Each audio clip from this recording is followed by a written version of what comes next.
Because, like, the State Department doesn't accidentally reveal information like that. Everything they do is deliberate. The reason why they said that was to be like, no, will we actually retaliate if they nuke Ukraine? The point is, like, they just don't, Americans don't care. Like, America doesn't care. They care enough as long as they can, like, sell weapons. Now we're getting the tanks. Now we do have breaking news from Ukraine. Russia has launched drone and missile attacks on multiple cities across the country. This occurring overnight, causing rolling blackouts in several regions. At least one person was killed in the capital city of Kyiv, though Ukraine claims it did shoot down most of the incoming missiles. Keyword most. It may be Russia's response to the U.S. and allies promising to provide Western tanks to Ukraine's military after months of hesitation on that point. For more on all of it, let's go to Ed O'Keefe at the White House. Ed, good morning. Tony, good morning to you. The U.S. and European allies are pledging advanced tanks and equipment to help pierce through that Russian offensive. The question at this point is how quickly can the tanks be delivered and how quickly can Ukrainian forces be trained to use them? Tank battles along the eastern front of the Ukrainian war are already part of the ongoing siege. And now American plans to supply some of the world's most powerful tanks have opened the door for European allies to also supply heavy arms. These tanks are further evidence of our enduring, unflagging commitment to Ukraine. The U.S. is sending 31 M1 Abrams tanks, enough for a Ukrainian tank battalion. They'll be joined by Germany, which is sending advanced Leopard 2 tanks. That allows Poland and other European countries to pledge similar equipment. Armored vehicles are important. You know, you don't go after a crocodile with a cornstalk. And these vehicles, these tanks, those armored vehicles, they're going to have an effect. CBS News national security analyst H.R. McMaster says the tanks will give Ukraine much-needed firepower against the Russians. If the crew knows what it's doing, is well trained, does the prep to fire checks, maintains that tank well, I mean, you just can't miss. And everything you hit is catastrophically destroyed. What the fuck? Dude, this is like, oh, Jesus Christ. They're so fucking, this is what the media is designed to do, man. This is what it's designed to do. You got H.R. McMaster, who's like a fucking high-ass ranking general. Like, this guy was in the White House, bro. He's like, yeah, these tanks, they're the greatest weapons. They're so awesome. I mean, I want to fuck one of them, honestly. Holy shit, they're so good. I'm so fucking hard right now. I am literally rock hard. Brother, you cannot comprehend how hard I am talking to you about how incredible these fucking weapons are. They're so goddamn good. And it's going to fucking obliterate the enemy, baby.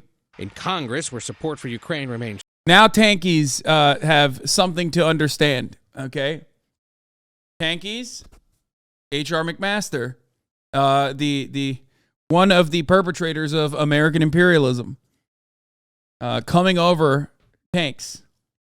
Strong, many lawmakers wonder what took so long. It's really an admission of their own mistakes, not providing these tanks months ago. While others warn this is just the start. The West's work is far from over.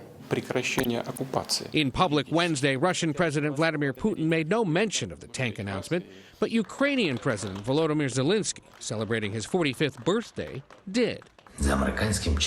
Thanking every American family for the global leadership and calling to form a fist of tanks, a fist for freedom. I don't know what this guy is saying, but I don't know if he's well. Monka W, 3 minutes till 2023 BU time. Head to the basement, Monka W. What is this? 2023 BU passed. You save now. Smile.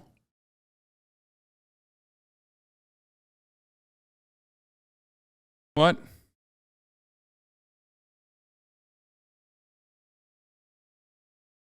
It's an asteroid? Oh, it's a meteor? An asteroid?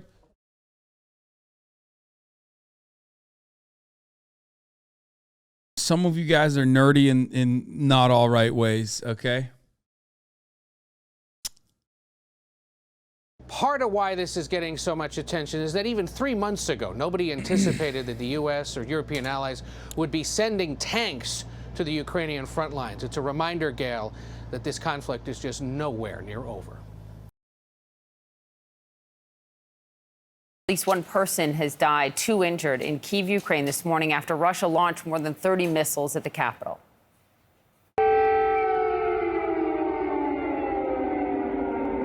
That is an air raid alert. It remains in place over the city. Moscow's latest attack has forced many residents to seek shelter in the underground metro system. Just look at that. I remember those images from the beginning of the war. The city's military spokesperson said around 20 of those missiles have been intercepted and destroyed, and these attacks come less than 24 hours after the United States and Germany announced they will send those battle tanks to Ukraine, a sign. I love that. It's like, is the tank announcement proof that the U.S. ain't afraid of Putin? Like, you got to handle all angles, brother. You know what I mean? We got to fucking piss off everybody involved so that the media can keep cutting footage like this. Like, you can't do actual saber rattling without the propaganda arm, you know? Potentially to Putin that the allies may not be concerned about provoking Russia. The decision you saw today by both Germany and the United States was several weeks in the making through many discussions with the Germans and with our allies and partners. Strategically waiting until Euros go to bed before going in with hot takes on Ukraine. None of my takes are hot. I believe that Ukrainians have a right to be free of Russian invasion. It's like super basic. I think that the Russian invading forces, especially Vladimir Putin, is out of his fucking mind, brutal, awful, and also altogether deeply unsuccessful. Okay? Like, they are irredeemable.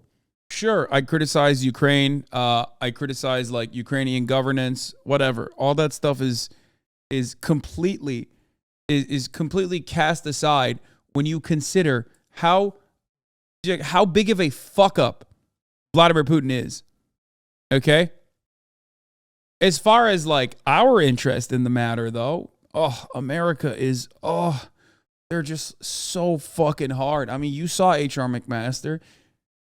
H.R. McMaster almost passed out on camera because of how fucking diamond hard his boner was. You crazy? Oh, so good. Thank you, Vladimir Putin.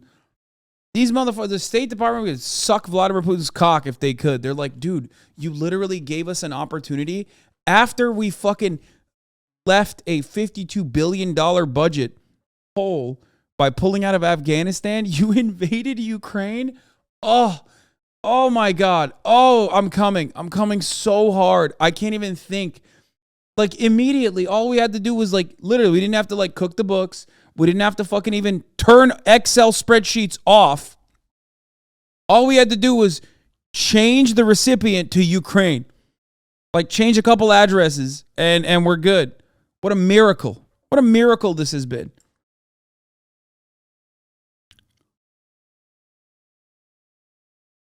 HR McMasturbate.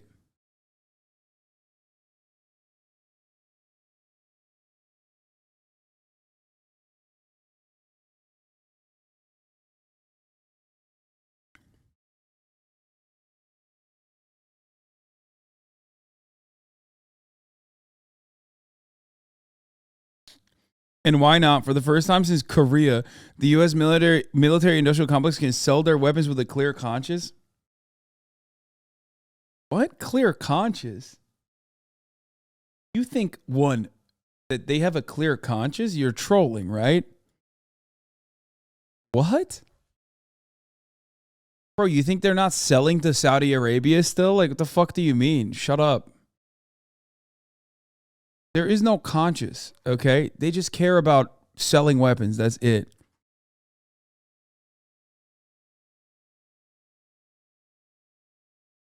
Wednesday. I mean, they don't have to pretend there's WMDs in Iraq type shenanigans. That doesn't make it any better. What the fuck do you mean? They don't give a shit.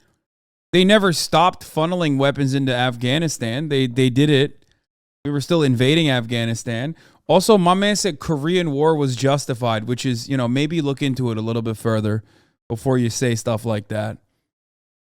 He said since Korea. Yeah, it was super good. when every city and village was destroyed in what in other circumstances would be considered genocide by Allied forces in North Korea. It was so sick.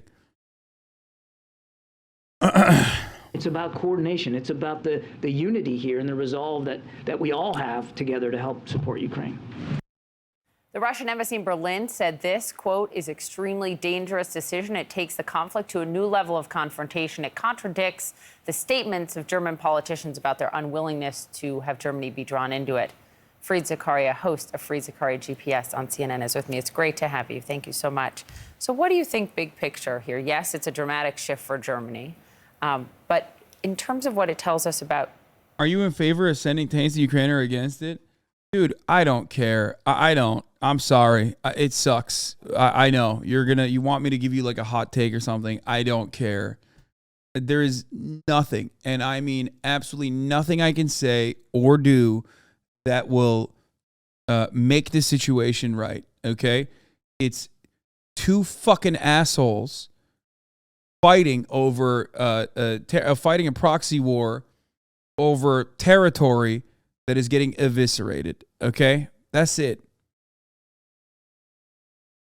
I've told you what I want. I think in a truly just world, every fucking global leader that is like even tangentially involved in this, including from China to the United States of America, would get to the table and be like, you need to stop. This needs to stop immediately. It won't happen. Okay? Just like clip chimps that come in here don't give a fuck either. They just like the machine keeps churning, you know? We keep selling weapons. As long as the war continues, that's like considered just by a lot of liberals. They can go to sleep at night and still think that it's like, adequate. Clip chimps will come in here and be like, Hasan loves sucking Vladimir Putin's cock. And it continues. It continues. Your only bad take. I know.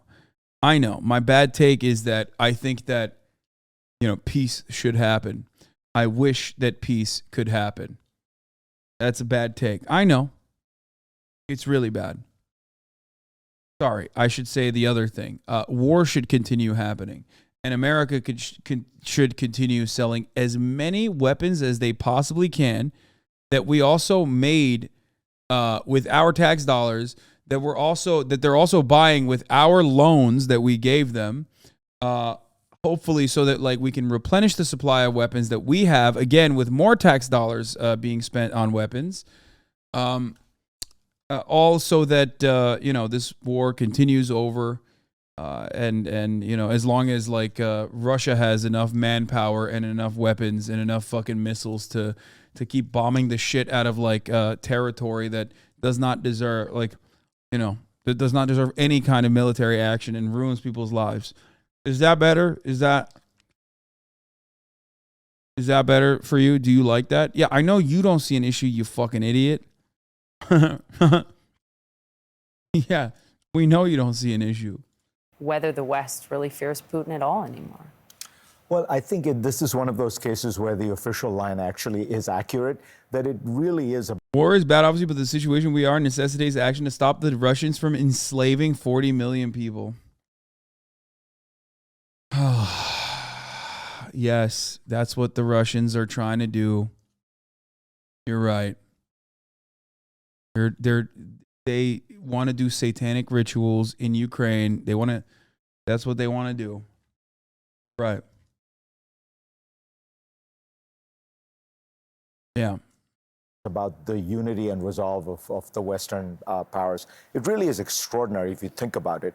If you compare this war with something like Iraq, on which half of Europe was in violent opposition to the United States' strategy, here you have basically the entire Western world plus a lot of non-Western countries that have banded together, and they're actually... Biden asked Israel to send old anti-air missiles to Ukraine, and they said no. Yeah, Israel is like, fuck no. Every time, dude. Listen, there's a lot of Russian Jews in Israel, you know what I'm saying? A lot of Ukrainian Jews, but also a lot of Russian Jews. Israel's like, nope. We got a lot of Russian nationals that also have dual citizenship. You know what I'm saying?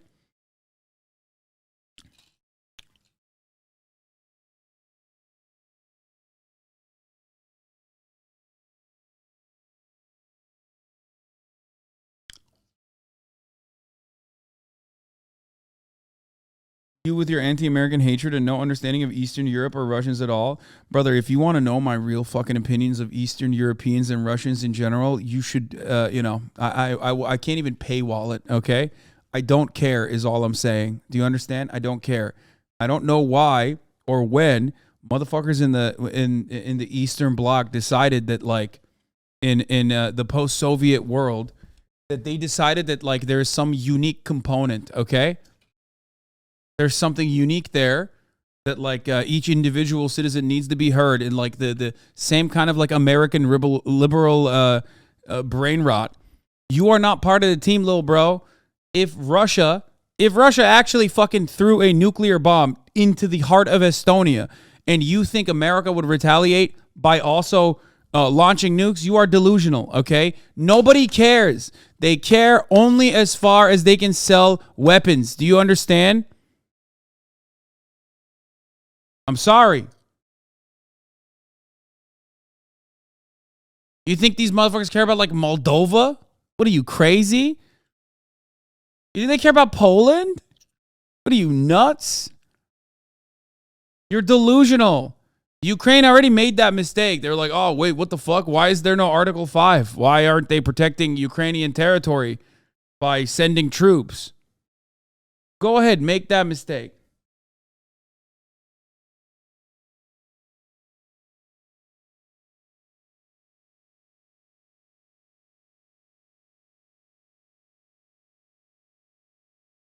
Anyway, don't worry. Moldova can defend itself. They have Moldovan Mama Liga. He will oh wait, he ran to America. Never mind. I was gonna say Moldovan Mama Liga will defend Moldova, but he's in America now. So I guess GG's.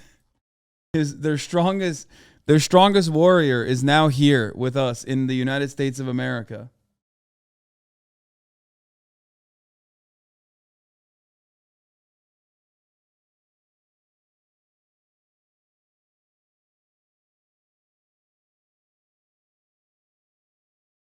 It's a bad argument if you instantly have to draw the nuclear bomb card. Wait, what? No, I'm using that so that you understand that, like, ultimately, remember when there was a time in American news when the State Department kept saying, if Russians use a nuke, it's going to be a mini one. It's going to be a mini nuke. It's going to be a tactical nuke. They might use it in Ukraine, but it's just a tactical nuke. And we have no interest in, like, changing our protocols. If a mini nuke, a baby nuke, a tactical nuke is used or deployed in Ukraine. Do you remember why they said that? Do you know why they said that? Because, like, the State Department doesn't accidentally reveal information like that. Everything they do is deliberate. The reason why they said that was to be like, fuck no, will we actually retaliate if they nuke Ukraine? Okay? That's it. That's literally it. They already said they would not counter with nuclear escalation if Russia nuked Ukraine.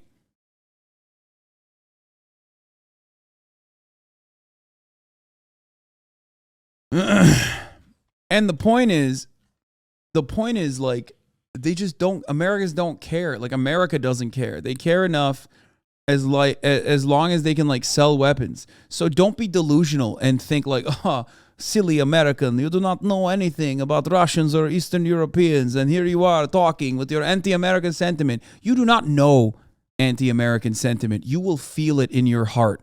I hope to God that you never have to. Okay? So shut the fuck up thinking that you're, like, protected by NATO or some shit.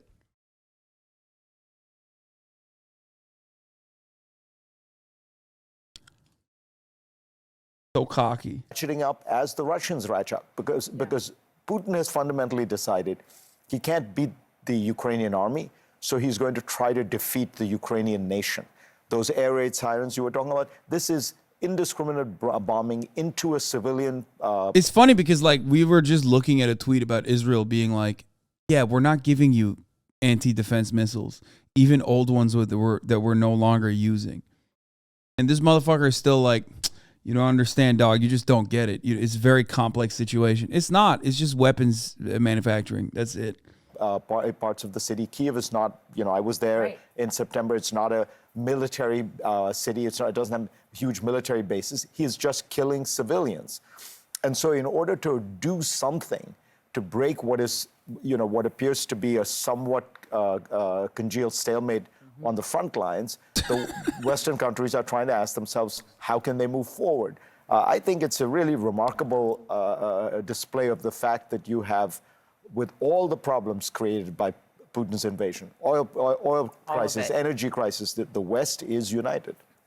You just interviewed Volodymyr Zelensky in Davos, and I thought it was interesting that he just told Sky News in a new interview that he is not interested. That's a quote in meeting with Putin. And then he went on to say Putin is a nobody. This sort of reflects the sentiment you got from him as well. Yeah, and I think he, in some ways, is reflecting the sentiment in Ukraine. I've noticed a very interesting change with Zelensky over the last year or two. At the start of the war, when I would ask him about whether or not there was room for negotiation, his answer was always yes. His answer was, look, there's a way around this. There are formulas we can come up with. We can describe the areas that Russia occupies as frozen. We will never accept their legitimacy, but we move on. Yeah, it's just like, it's a desperate attempt to try and get back to the Minsk protocol, the Minsk agreements, while also allowing Vladimir Putin to go back to his country and be like, look at this big dub that I delivered to you. It's so wonderful. Meanwhile, on the other side, they're like, abso-fucking-lutely not. Especially because they took more territory than just the eastern territories, even though they are getting pushed out of it regularly. And Ukraine, understandably, is like, no shot. We're not doing that. Fuck you. Especially at this stage, because Vladimir Putin did invade and did kill a fuckload of people and continues to bomb western parts of Ukraine where, like, fucking Postmates drivers are living. You know what I mean? It's just like motherfuckers are just like living their lives and getting bombed every day. It's just ridiculous. It has only created an opposition to and only galvanized anti-Russian sentiment in literal fucking areas where there was actually less Russian resentment and more defense of Russia. And I mean eastern territories. It's just, you fucked it up. Fucking ruined it. But ultimately, it doesn't matter, because here from the United States of America, we can look from afar and sell weapons and continue to sell weapons, continue to test weapons, and it's great.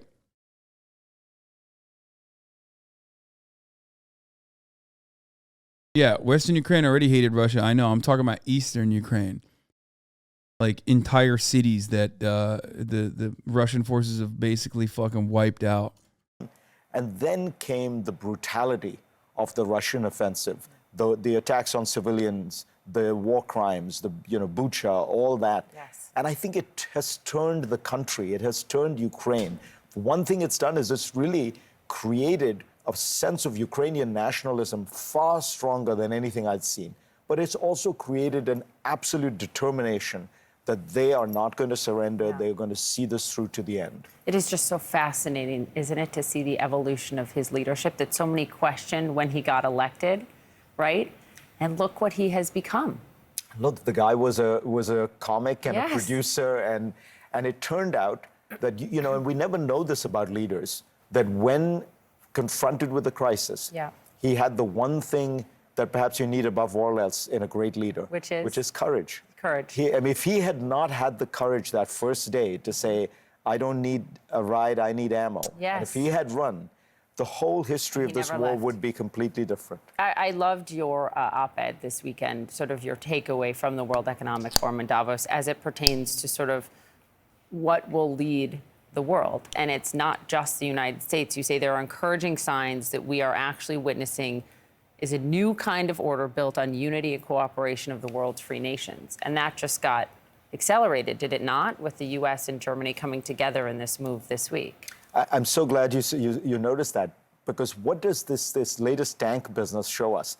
The Germans were very concerned about not wanting to be out in front on this kind of thing. And by the way, we should all be very grateful that the Germans are concerned about not seeming too militaristic, course, right? given the There's a history that they are very conscious of and sensitive to. So they say to the Americans, if you want us to do this, you've got to be in lockstep with us. And so the Americans really largely simply to accede to that German request agree to send the Abrams tank. So it's a case of genuine cooperative democratic leadership. This is not Iraq. This is not the United States saying it's my way or the highway. You know, people are being forced along. It's really consensus building, which is what we have to hope is going to happen in the future, because the U.S. ain't going to bear the burden alone anymore. It can't. And it does seem like there's a kind of new democratic leadership coming about. I was happy to read about your optimism after being with all of those leaders. Fareed, thank you very much. Of course, we'll be watching, as we always do, on Sunday. Yeah, we love watching it. Santos' tense exchange over campaign funds. I'm bored. A little throwback vid, Ukraine sentiment towards USA right now. Oh, stop. But also, yes.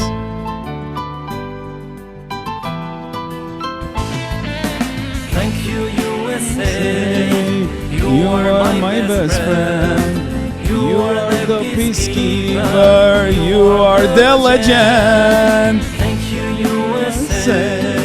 You are my best friend. Hoppa! You are the peacekeeper. You are the legend.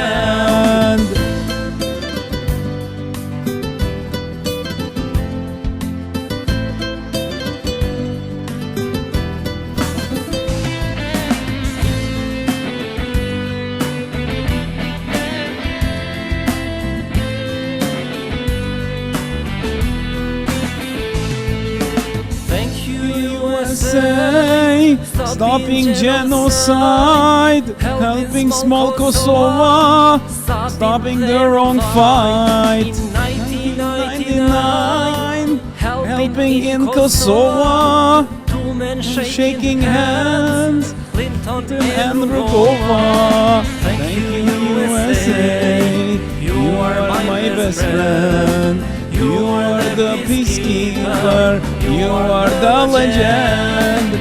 Thank you, USA. You are my best friend. You are the peacekeeper. You are the legend.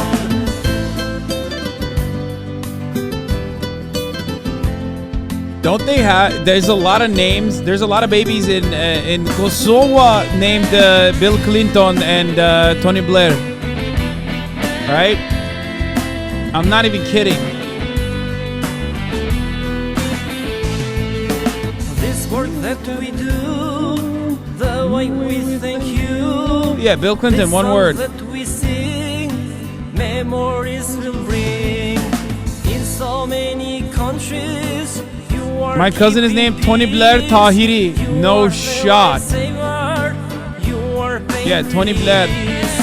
Thank you, USA. You are my best friend. You are the peacekeeper. You are the legend. Yeah, Tony Blair and Clinton. USA. You are my best friend. You are the peacekeeper. You are the legend. Thank you, USA. You are my best friend. You are the peacekeeper. You are the legend. Thank you. America literally was like, nobody kills civilians on my watch if it's not me, and basically did that. We're like, oh yeah, dude? Oh, you think you can fucking kill? You think, first of all, you think you can kill Muslims? You think you thought that you could kill Muslims? That's my fucking job, dude. I will kill you. I will kill your civilians in retaliation. USA, you are my best friend.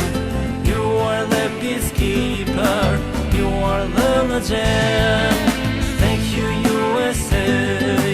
You are my best friend. You are the peacekeeper. You are the legend.